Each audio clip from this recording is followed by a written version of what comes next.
Good evening, everyone, and welcome to this month's installment of the Rabbinic Chevrusa in memory of Rabbi Lord Sachs Zatzal, blessed memory. Each month, we look at a different book that Rabbi Sachs authored, and we've looked at various philosophical works that he has, and theological pieces that he has put together. This month, we have something very special for you.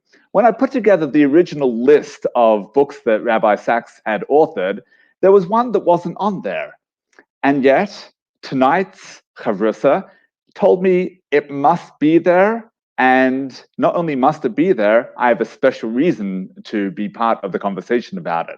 Tonight, we talk about the Green Siddur. It's traditional that the chief rabbi authors or publishes a new edition of the traditional Singer's Prayer Book, and Rabbi Sachs' Green Siddur has become a staple of every United Synagogue. Tonight, I'm joined by Rabbi Mordechai Ginsbury of Hendon United Synagogue, Raleigh Close. Rabbi Ginsbury is one of the great leaders of Anglo Jewry today, a rabbi that I hold very dear, has been a great mentor to me in my rabbinate here in this country. And it's an honor to present Rabbi Ginsbury tonight in conversation about the Green Siddur. Rabbi Ginsbury, welcome. Thank you. Thank you so much for those very generous words of introduction and for the beautiful virtual hospitality, which I've already enjoyed both from yourself and from your staff. Very much appreciated. Fantastic. I'm mentioning staff. Thank you. Edward, once again in the background, in the studio here, who is making everything work efficiently and wonderfully. Thank you, Edward. So, Rabbi Ginsbury, you've asked for the Green Siddur to be included because, Rabbi Ginsbury, you played a part in the publication of the Green Siddur. So before we get there, what I like to do with each of the Chavrusas each month is tell us a little about your personal relationship with Rabbi Lord Sachs Zatzal, the role he's played in your rabbinic life, and any other little anecdotes you'd like to share with our audience, with our viewers this evening. Thank you. I'm hesitant about the tendency to overplay and big up one's personal critique to Rabbi Sachs, because he is clearly such a large and really legendary figure. He was in his lifetime, in his passing as well, that everyone wants to claim, as it were, a part of him. And it's one of his remarkable aspects, that both of his personality, of his learning, of his greatness, that everyone has their plethora of special stories and special connections to relate about him. And I guess I'm probably no different. The first time I actually met Rabbi Sachs was, it must be in the early 1970s, the late 1970s, early 1980s, when he was a young minister at Gold's Green Synagogue. I was with my father, who was conducting a chuppah downstairs at Kinloss, and Rabbi Sachs was conducting a chuppah upstairs at Kinloss. And my father and Rabbi Sachs met, and my father introduced me, and I just saw this young rabbi who was so full of energy and enthusiasm, deeply impressive. The next connection which I had was a little bit later in my development. I think I was still in school when I first met him, but then the next time was when I was just completing my rabbinic studies, and I'd come for a meeting to London with the then president, vice presidents, and one of the executive of the one of the honorary officers of the United Synagogue at the time. And they were not, to put it mildly, were not very impressed with me, and they're not very kindly in attitude towards me. One of them even told me that I would never make the grade as United Synagogue rabbi. Okay, you win some, you lose some. But Rabbi Sachs, who hardly really knew me at the time, reached out to me, took the trouble to tell me, don't be put off by that particular experience. I'm sure there is a place in the future for you in the United Synagogue rabbinate. And of course, I went to Manchester for 14 or so years, and then came to Hendon, and perhaps you might say the rest is history. So very, very warm and generous in his support of individuals and of the rabbinate and the community collectively. I think there's one thing else which I only realized really at the time of his passing. I'd had pretty much 30 years of connection with him from really when he became chief rabbi in particular, through the rest of my time in Manchester. Then he was quite instrumental in our moving to Hendon in 1999. And beyond that time also involvement with him through my work at Pe'er, which he'd encouraged and really had been the progenitor of that project as well. In many ways. Just for our viewers, what is Pe'er? So Pe'er is our United Synagogue in-house facility. We take it for granted between us, perhaps, but there are many who won't have heard of it. Promoting excellence in your rabbis, networking, in-service training, support, encouragement for rabbis, etc., which I've had the privilege of being very involved with since its inception to the present day. And Yashikov to you and Rabbi Schindler for everything you do at Pe'er. Really a marvelous job. So one of the things, despite all that connection, all that connection, I found the tendency which I myself suffered from was to overlook the extent to which Rabbi Sachs worked so hard. And before we proceed any further, I'm going to just tell two little anecdotes to highlight that, because I don't want to just be about Rabbi Sachs and myself, or myself and Rabbi Sachs. I want it to be lessons that we'll learn from this. So what was the story? The first one was Dan Sacker, his CEO, who's a good friend and member of our community in Hendon, told me a beautiful story that probably a year or two before his passing, one of Rabbi Sachs's brothers was here in London.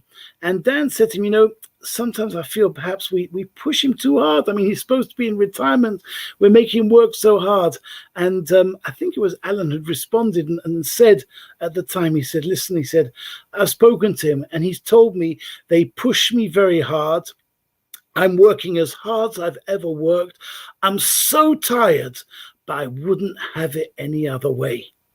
And that's one beautiful story. And the second one is a very dear friend and colleague who passed away also within the just a little bit more than the last year or so, Rabbi Lionel Kofnas, who was Rav in Liverpool for many years, slightly older than myself, but also a mentor and good friend.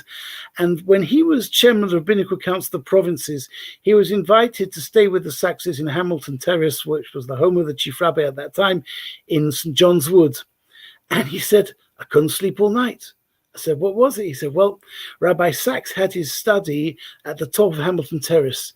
He says, throughout the night, I could hear him walking up and down, pacing up and down, and sort of clearly working through learning and working on his teaching. And those are lessons we really need to learn from, because there are some things we'll never be able to emulate.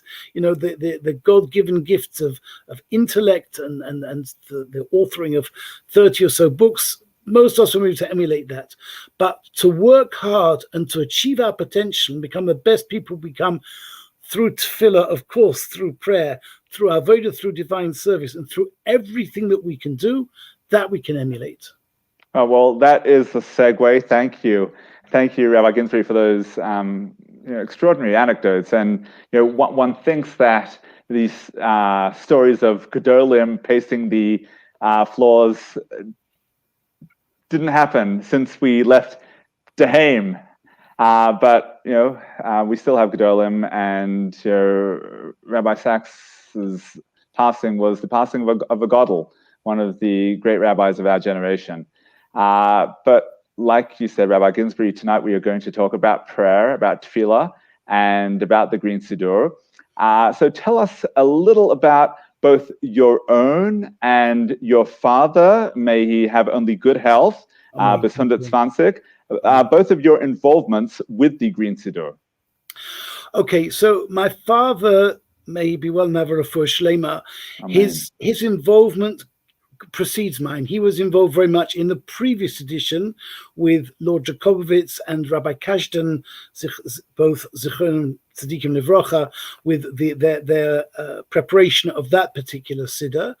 And then I would say he wasn't so active, was more consulted, because of his experience with the previous third edition of the Singer Siddur, that was perhaps more his involvement. I had the privilege of being quite active in terms of the fact that if you look at the opening of the Siddur, pages 8 in Roman numerals to 9, you'll see there that Elkan Levy was the chair of the Singers Prayer Book Committee. He was immediately past president of the United Synagogue, a great historian, raconteur, and orator.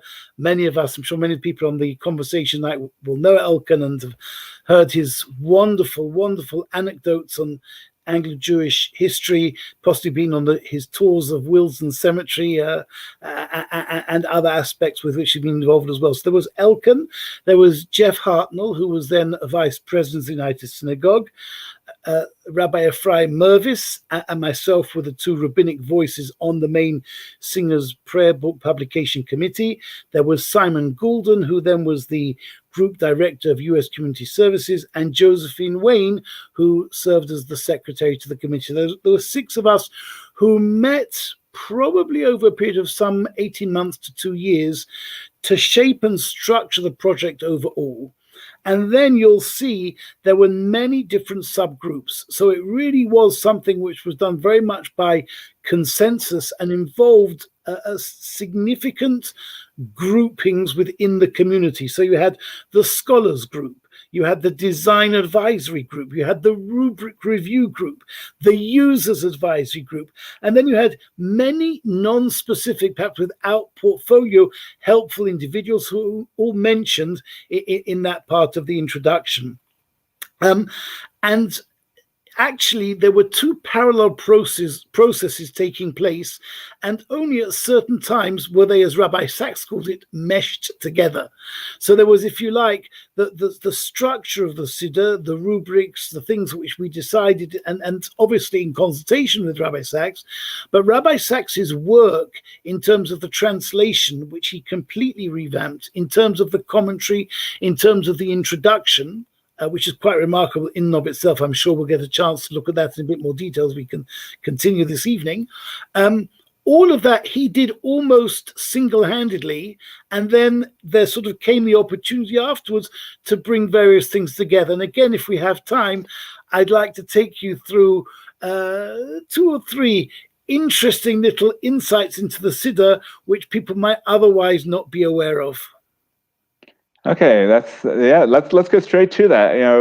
It's the secrets, the behind the scenes that people want to be able to tune in to this evening. So Rabbi Ginsbury, tell us what was really going on behind the Green Siddur. Well, as you will know, Rabbi Friedman, in communal life, there are 3 levels of really. There's what's really going on, what's really, really going on, and what really, really, really went on. I'm going to tell you what really went on. And that is an interesting tale in and of itself. So first of all, those who perhaps even have a Singer's Siddur to hand, a Green Siddur to hand, if you look at page 64 in Shachris, in the first brocha prior to the Shema, where we have the Chulam Postum Espihem, they all open their mouths, big dusha over Torah, with holiness and purity, song and praise, etc. And they praise the Almighty. What they praise? The Shem Hokel HaMelech HaGodol. They praise the great name of God. The next paragraph, which is the second paragraph, when you look at the arrow, which was a clever design feature that gave people the chance, or gives people the chance to know where the Shliach Tzibur, the prayer leader, begins his out loud recitation. We have Chulam Makablim Alei, and they all accept upon themselves the heavenly yoke, and they give one another permission to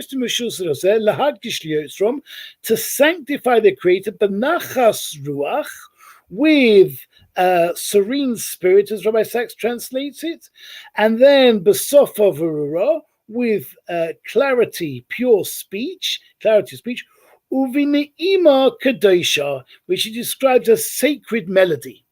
Now, many will know that there are, I would probably say, the majority of Ashkenaz Siddurim say at this point, Benachas Ruach, Besof Ruach, Uvineima, Kedusha Kulam Ke'echad Onim V'Omrim. That all of them say together Kedusha. Rabbi Sachs, in one particular moment when he just perhaps was Megala Tefach, revealed a little bit of the depth of feeling and insight that he had for the Siddur, said to us that anyone who reads that section as Uveni'ima Kedusha Kulam lacks a poetic soul. That was the phrase he used. And if you look, you can see, he said, look, it's obvious, he said to us, it's obvious, as though we'd all picked this up before. It's a triplet. In the poetic device, it's a triplet. Benachas Ruach, Besofa Brura, Uvin'ima Kadesha. Kadesha is clearly the adjective for Ne'ima, rather than not fitting in as Kedusha Kulam Ke'echad Einim. It's really forced to say that word as Kedusha. Never mind the majority of Siddurim have it that way. And Rabbi Sachs insisted this was going to be in the Green Siddur. What's interesting is that if you look in the later Koran edition, Koran Sachs edition, just before you get there, Rabbi Ginsbury. So yes. In the previous edition, it had Kedusha Kulam Ke'echad. Did it? I'm asking you. I don't think so. I think the sort of the Minhag Anglia, the way was always Binimo Kedosha. I think I must check that back. I haven't checked that back before this evening. That's a good point. Thank you for indicating that. But I think what Rabbi Sachs was doing was justifying the Ne'ima Kedosha as opposed to changing something. Right. So the interesting thing was that if you look in the Koran Sachs Siddur, which was produced after the Green Singers Siddur, it's actually got Uvinima Kedusha Kulam Ke'echad. So I once pointed this out to Rabbi Sachs. He shrugged his shoulders and he gave one of his enigmatic smiles and he said to me, Reb Mordechai, you can't win them all. Wow. So, yeah, I mean, very, very powerful. I mean, I think one of these slichas that always gets me is the one that, I don't remember how it begins, but it always has a note in every slichas booklet that says, don't read this according to what Rabbi Sachs would call the poetic melody. Read it according to the grammatically correct way. So I think we have that struggle. It almost made me wonder whether we need to have chazanim sitting on committees like this to be able to give us a sense of nusach hatfilah in all of its meanings. Yeah, I mean, certainly Dayan Binstock was very much involved, and if you look at the list of people who were actually on the scholars group, Rabbi Jeffrey Schisler was someone obviously who was both a chazan and a rav, and has a huge knowledge of Nusach, and you see also the Reverend Michael Binstock and Reverend Moshe Hashel, both of whom were excellent and expert and long-standing chazanim. Right, excellent. Good point, definitely. Yeah. I mean, I will say that this word kedosha comes up problematically all over the place. You know, the one in benching, where we say where the word doesn't seem to fit in there, where we have what is at the end of Rachem. It says, give me a page, Rabbi Ginsbury. Oh, here, I've got it. Page 762. 762, yeah. All right, so we've got at the end of Rachem there. We talk about Hashem's Kiyim Liyodcha HaMaleah, for your full hand, Hapsucha, your open hand, HaKadosha, your holy hand, V'harachava, and your wide hand. What's Kadosha doing there? Okay, so I don't think that's as much probably a grammatic problem as a pshat problem. Right. And I would understand that, and this is a little bit off the cuff, but just in terms of something which I learned with my Tuesday morning chabura in Orchos Tzadikim, that there is it's a question of whether ruchnius, spirituality, grows out of the material or the material grows out of the spiritual. So we find this idea also, Baruch Hashem Yom Yom Yamos Lonu, and the idea that the manna, the material sustenance in the midbar, in the wilderness, came from the spiritual commitment of the Jewish people to follow God and live their lives, as it were, one day at a time. And therefore, at a time when we're asking HaKadosh Baruch Hu, asking Hashem that he should sustain us with his full hand, his open hand, his widespread hand, we should not be ashamed. There's also an element of saying, Kadosha, we recognize also that the sanctity of that hand is as well, that's part of the material bounty, grows out of the spirituality rather than vice versa. Maybe. Wow. Well, I love that shot. So thank you. I mean, there are those that suggest that maybe it originated with a gimel, Gadosha, as in overflowing. Wow. Okay, lovely. No, but you know, it's stuck at Kadosha, and so thank you, Rabbi Ginsbury, for sharing that amazing insight that we can think about now. And but this word Kadosha, maybe just the whole notion of Kedusha being separate from us and unable for us to grasp makes it a problematic word wherever it appears. So yeah, let's move on to some of those other examples, shall we? Okay, so since we're in the middle of Shviras HaOmer, perhaps that's another very interesting point to go to, and just to find something which is perhaps a little bit unexpected off the beaten track. What night are we? I'm just kidding. So. Sorry, last night we counted 31. I haven't counted yet, so you're not going to get more than that out of me at this particular moment.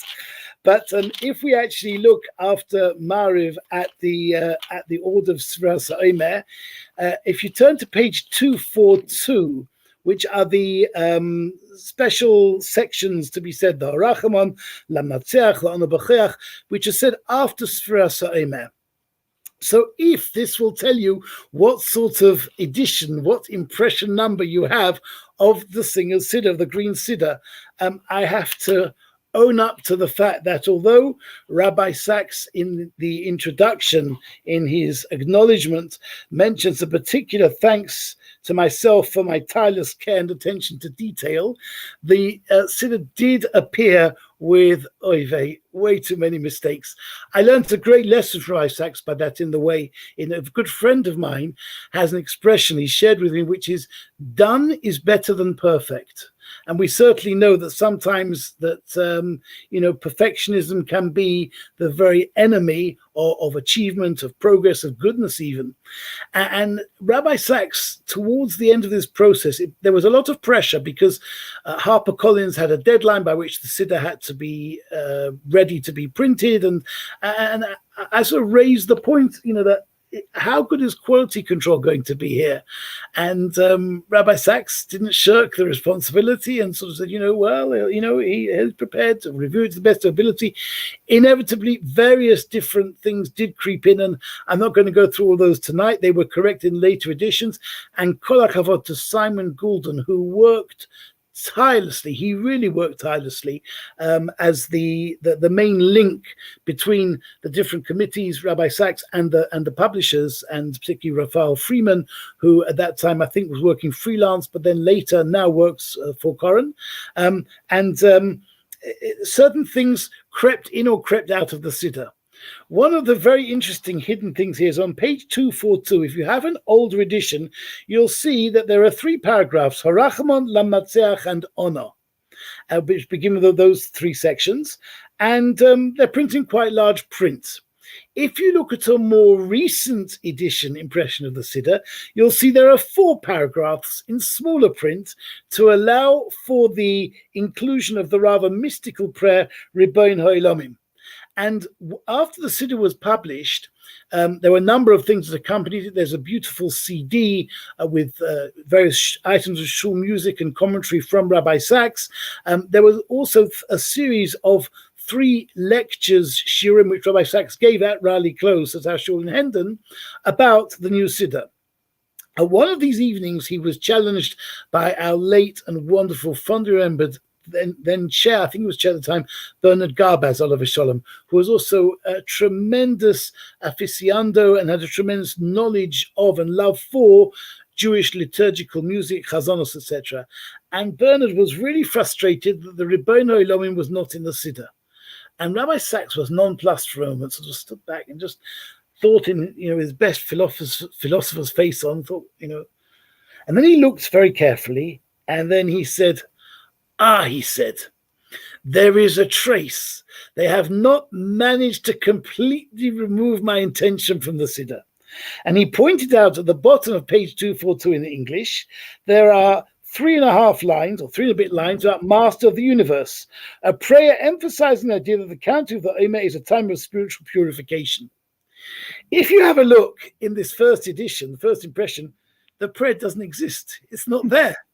But it was Rabbi Sachs's intention clearly to have it there, and in later impressions, later editions, it does actually appear. So I thought that was another interesting little insight, and showed perhaps the tension between the process of producing the Siddur technically and the translation, commentary, and additional prayers which Rabbi Sachs was working on. There was another question about Pita Makteres and how much of it should or shouldn't appear in the Siddur, and it does appear in its full and complete version in the Siddur as well. One other thing, if I may, I have to say, just before you go ahead, Rabbi Ginsbury, I mean that was an amazing story, and I think it puts a whole new spin on what you'd called it a mystical prayer. It's quite mystical in that it doesn't appear on the page here. So, quite something. It's the Tfilah HaNe'elemes. It's the mystical prayer that's not there, but is there in later editions. Absolutely. Please stop me if I'm going on too long on any particular subject. These are all gems. Thank you, Rabbi Ginsbury. Thank you. So the final one I chose to highlight this evening is 118 in Shachris at the end of Tachanun, where we have V'anachnu lo neda ma na'aseh, which has that interesting symbol of the blacked in triangle, which indicates that you stand at this particular point. And Rabbi Sachs, in the commentary at the bottom of the page, takes actually 2 approaches to this V'anachnu lo neda ma na'aseh, which actually is a reflection, I believe, in a certain way of that which he clarifies for us in the introduction about different tracks in prayer.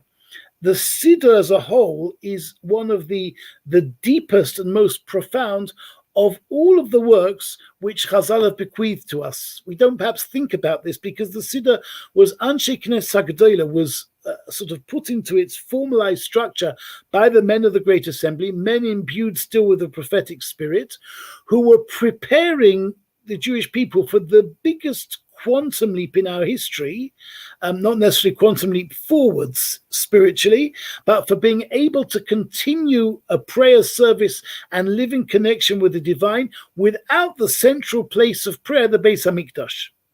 And therefore you see here the Rabbi Sachs brings together the prayer of King Yehoshaphat, nation confronted by a coalition of hostile powers intent on war. So that's one context to the V'anachnu lo neda ma na'aseh, to the plaintive cry, we don't know that which we should do.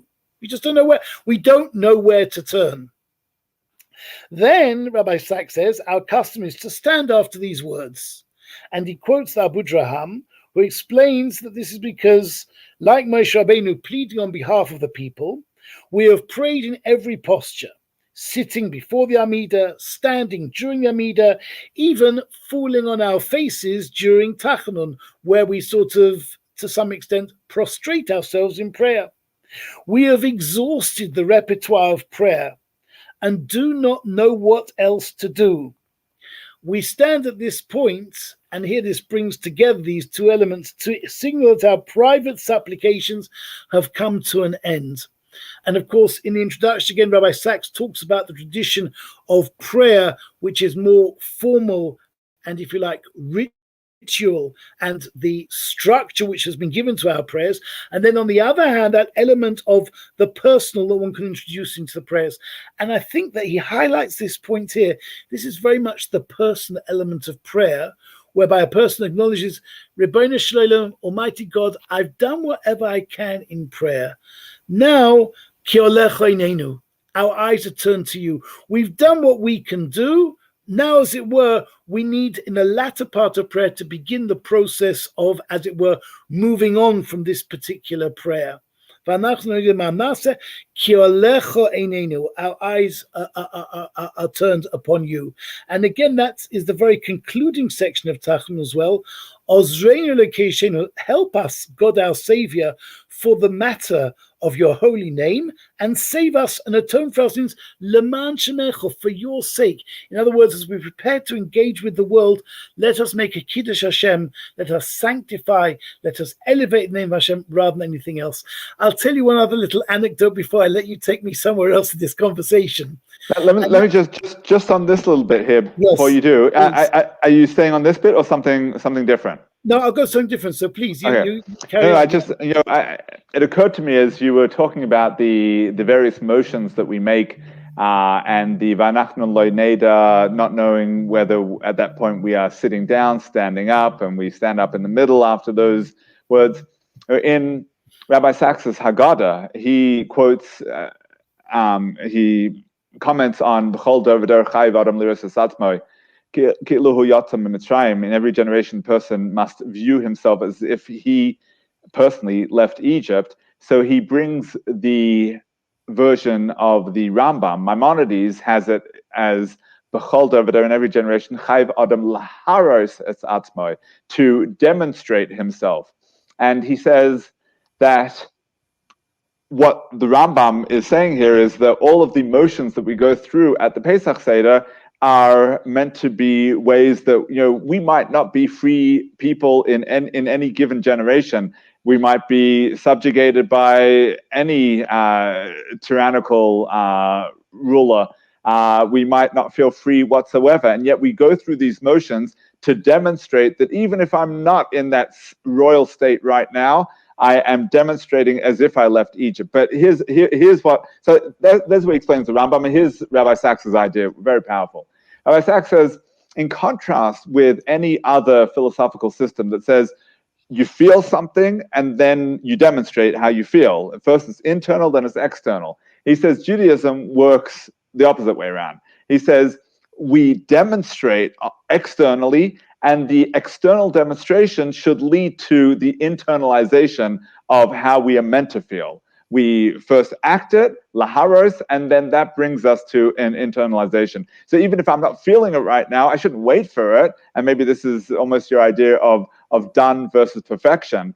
I need to be able to act as if I am where I need to be, and that in time will bring me where I do need to be. So that's a very powerful idea, and I guess we could probably both link that to the idea of the Sefer HaChinuch, who says Dafka about Yetzias Mitzrayim, that Ha'odam Nifal Kafi Pe'uloisov, a person is influenced by his or her outer conduct.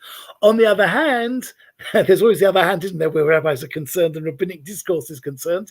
We must never forget the example of the Kohen Gadol in his Avodah, last week's Parshas, that v'chipe ba'adoi uva'ad beisu ba'ad kol kal Yisrael. You can't live your life just by make-believe, showing. There's got to be a real aspiration to achieving something. And that's the same idea. Rav Dessler used to say this, I think, about the idea of mitoich shelo lishma bo lishma. If you do something for impure motives, for altruistic motives even, you'll come ultimately to do it, as you say, exactly for the right reasons. And Rav Dessler says, however, there has to be an aspiration to come to the lishma in the Shelo Lishma, otherwise it won't work. And I'd say the same thing here. Laharo is great, so long as your aspiration is to reach there, not simply just, as it were, to pose and then to walk away from it. And I think that really speaks to our notion of prayer, that prayer needs kavana, simply to go through the motions, or when we get back to the notion of sacrifice without any intent involved. But before we get there, you were going to go to one further anecdote. Yeah, so this is a beautiful, I think it's a very sweet anecdote. Quite early on in Rabbi Sax's chief rabbinate, when he came to Manchester, where I was a Rav in Prestwich at the time, very, very happy and wonderful years. We've been so privileged in the two communities that we've been in Prestwich and Hendon to have struck up some such deep and special enduring relationships. Speak with both with equal fondness. I used to say that of my, at the time, lesser grey hairs, I used to say each one has a name and seat number attached. But then I used to say in London that it was from Manchester, late developers, and in Manchester, this is what London does to you. But actually, really equal fondness. Rabbi Sachs came to Manchester, and he turned to me at one particular point, and he'd asked me quite early on to join his cabinet with responsibility for outreach, and that's an interesting story in and of itself. Go on, share it. Okay, just very briefly, the story was I had to present a paper on one occasion here in London at LSJS to the whole group of Rabbonim, etc., and then we had a discussion afterwards about outreach, and we were all thinking of wonderful, clever ideas and suggestions. Rabbi Sachs said, "This is all wonderful, wonderful," he said, "but you've forgotten the very basics of outreach as communal rabbinate." He says, "Just smile at your balabatim and then say, Good Shabbos, Shabbat Shalom, and be warm, nice, and welcoming."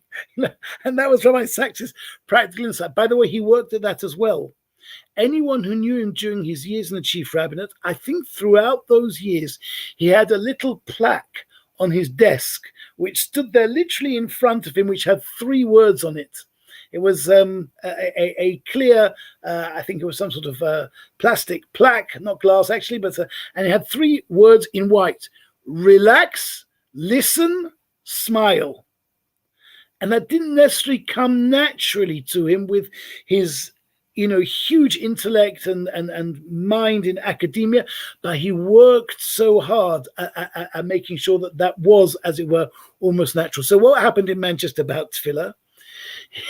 He turned around to me at the end of one particular session where we'd been touching on elements of tefillah, and he looked at us and said, "Reb Mordechai," he said, "I want to tell you one thing about the chief rabbinate. It really teaches you how to daven." And I think that was laden with meaning. And I am going to go off piece from him because a great story about 2 of Rabbi Sachs's predecessors, Lord Jacobowitz and Rabbi Hertz. And when I had to go for my initial interview, the younger rabbinate have it relatively easy nowadays.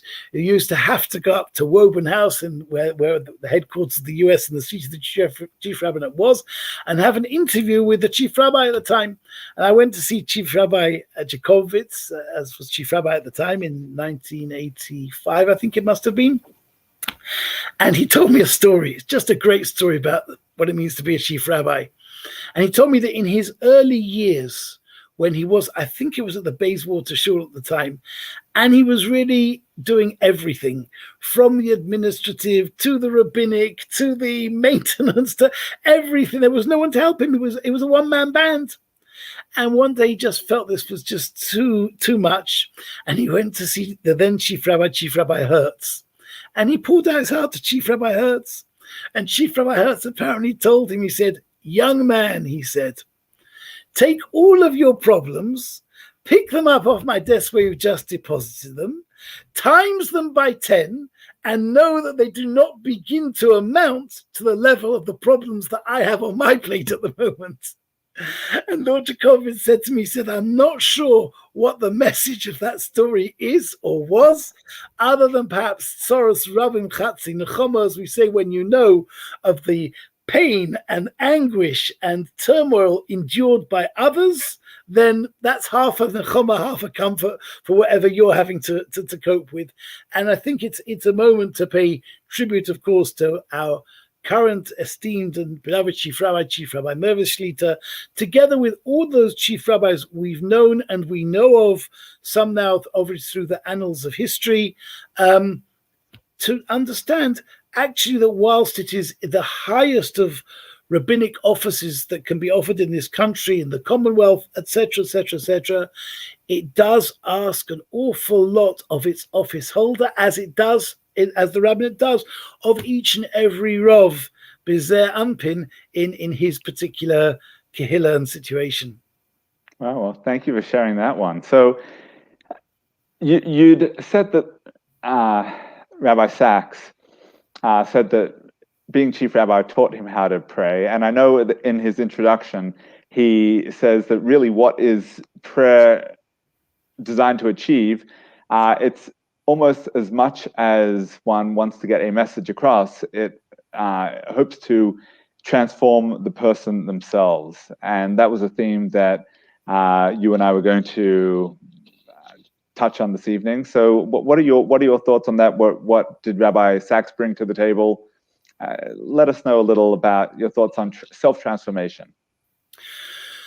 So if those who know me well and have heard me speak about Rabbi Sacks will forgive me, I'm going to quote a particular vort of Rabbi Sacks, which is actually one of my personal favorites, having heard it from him on a number of occasions. But I think it's very, very profound. And it says a lot about Rabbi Sacks and the fact that whilst we think of him today as someone who was fated by princes and prime ministers and rabbonim the world over, etc., his life undoubtedly was not without its struggles, as is every life that's worthwhile. Or was it Socrates who said the life that has not been tested is a life not worth living? You know, we all need to be tested and examined in certain ways. And he once said a most beautiful thing, which is a vort taken from the life of Yaakov Avinu, from our patriarch Jacob, and gives us an insight into what real bracha is about and how to extract bracha from even the most unpromising of situations and circumstances. We know that in Parshas Vayishlach there is the account of how Yaakov Avinu, our patriarch Jacob, struggled with the heavenly emissary of Esau. It says Vayovik Ish Imai, which Rashi and others tell us, according to rabbinic tradition, was the heavenly emissary of Esau. And in the morning, after they finished the epic struggle and Yaakov has been wounded, but the angel's not been able to overcome him, the malach turns to him and he says, Shalcheni, let me go, release me, send me away, ki ola hashacha, for the day has broken. Now you can imagine if you've got some bandit and some rowdy chap who's been ruining not only your night's sleep, but has been threatening your survival existentially. He's been struggling to overcome you. And he says, let me go, it's the morning. You'd run as quick as you could in the opposite direction. What does Yaakov Avinu say? He says, Loi ashalechecha, I will not send you. I'm going to hold on to you. You're not going to get away from me. Ki berachtoni, unless you bless me. And Rabbi Sacks said from that a most beautiful idea, which I actually subsequently found in the writings, believe it or not, from one extreme, you might say, from one pole to the other, really of our Jewish rabbinic world of learning in many ways, in the writings of Reb Chaim Kanievsky, who deals with this very point about the strangeness of asking for brocha malach, etc.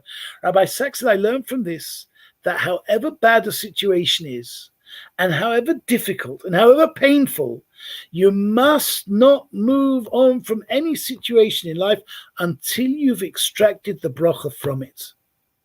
Wow. I find that such a profound thought. It helps me personally in so many different ways, so much. And I think this also fits in with the idea of the Mishnah at the end of Brachos, last parak of Brachos, that as a person is mechuyev, is obligated to make a blessing on the good things in life in the same way on the bad things in life. And ultimately, if we could only see it as such, there is no bad in life. It's all good. It's just we, from our very limited perspective, see things as being bad, and they are at this moment because we've got limited perspective. We're like seeing things from in a single dimension and can't see the threefold dimension or more that there is to it. I mean, I think it's almost. I'm going to take that a step further, and I'm sure if Rabbi Sacks or Rav Chaim Kanievsky mention this idea, but it almost feels like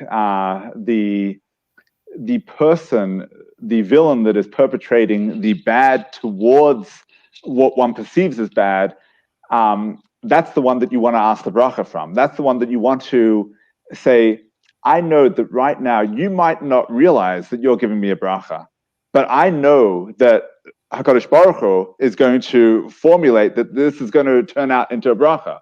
So I have so much to be grateful to you right now. This is what the Muslim masters tell us, that we need to be able to look at this person, and it makes no sense. We will look back, once we get past this hill, and we'll be able to say, wow, thank you. I wouldn't be here now had they not done whatever they did.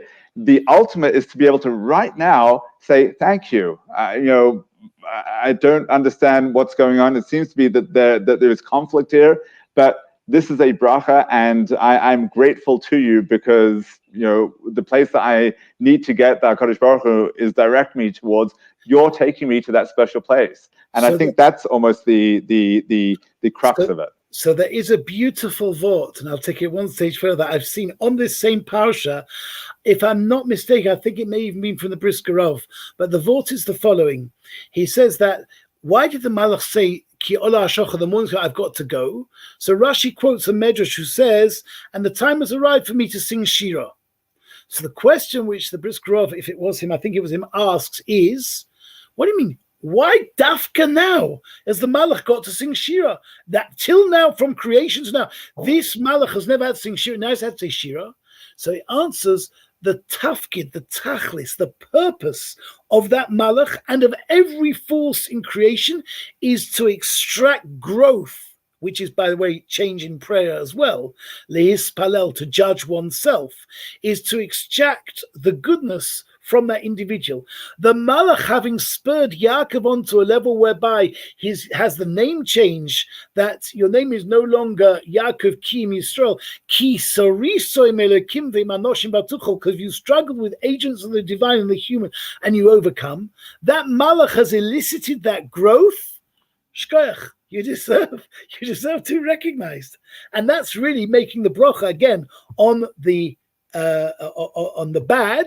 Really, but understanding that ultimately is good, and we're told that in the future days of Mashiach, we will see everything which we've seen as bad as actually being for the good. Right, absolutely. Yeah. Well, I know there's so much in the Green Siddur, and just in the introduction itself, we could have spent hours on it. But I do encourage our viewers to read Rabbi Sax's incredible introduction. It will shed a lot of light on prayer. It will help you in your prayers, and as you go through the Siddur, take time. Rabbi Sachs says that prayer takes practice. It doesn't happen naturally. Probably like muscle building, but when you put your effort into it, you will be able to gain so much in terms of that self-transformation, that ability to become one with the Ratzon Hashem, with the divine will. So I want to thank you, Rabbi Ginsbury, for your time this evening.